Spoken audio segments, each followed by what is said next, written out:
지지율이 계속 떨어지는 윤석열 정부가 코로나19 사태로 피해를 본 자영업자, 소상공인에게 대출 원금이 최대 90%를 감면해주는 새 출발 기금의 1인당 대상 한도액을 30억 원으로 결정했습니다. 지난 27일 한국자산관리공사 캠코는 은행연합회, 여신금융협회 등과 회의를 갖고 새 출발 기금에 대한 설명 자료를 전달했는데요. 새 출발 기금이 채무 조정 대상은 금융회사의 코로나19 대출 만기 연장 상환 유예 조치를 받고 있거나 재난지원금 또는 손실보상금을 받는 자영업자와 소상공인입니다. 이들에게는 최대 3년의 거치 기간을 주고 최장 20년까지 빚을 상환할 수 있도록 부담을 덜어주는 것과 동시에 이자 수준도 완화해 주는데, 특히 3개월 이상 연체된 대출자는 부실 차주로 분류해 무담보대출 원금이 최대 90%를 감면해 줍니다.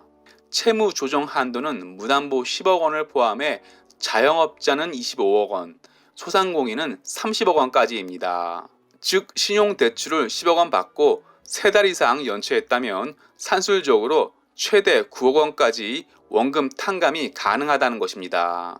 출범한 지 얼마 안 된 윤석열 정부는 지지율이 떨어져서인지 몰라도 연일 서민을 위한 정책을 내놓고 있는데요. 이 중 하나가 서민 빚을 국가가 탕감해 주는 것입니다.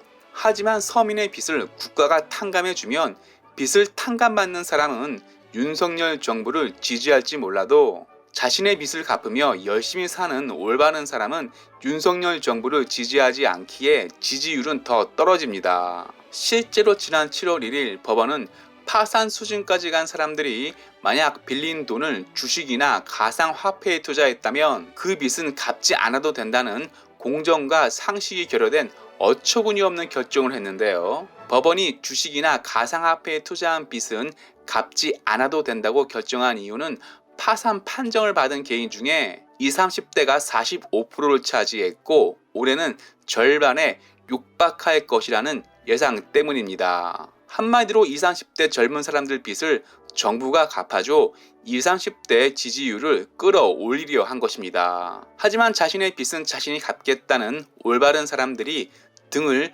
돌려서인지 몰라도 7월 1일 윤석열 정부 지지율은 37%를 기록, 6월 넷째 주보다 무려 10% 가까이 떨어졌습니다. 친중민주당 좌파 정부가 5년 만에 정권을 내준 것은 공정과 상식이 결여된 정책을 마구 쏟아냈기 때문입니다. 즉 비단지고 열심히 산 국민, 빚을 져도 열심히 갚는 공정한 사회를 원하는 올바른 국민이 윤석열 정부를 선택한 것입니다.